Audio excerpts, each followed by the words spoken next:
என் திருவே நான் உன் குழந்தை பாலகனே.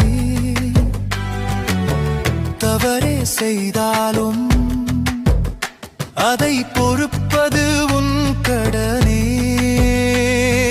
தவறை உணர்ந்தவர்க்கு நான் இன்பத் திருதானே. வேட்டியை மடித்தவர்க்கு நான் தண்டனை குருதானே.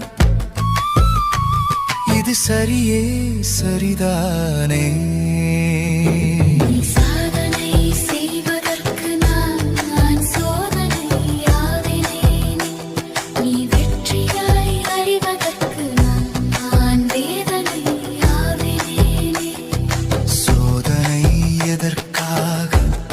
முருகா சோதனை எதற்காக? வெற்றி வேலவனே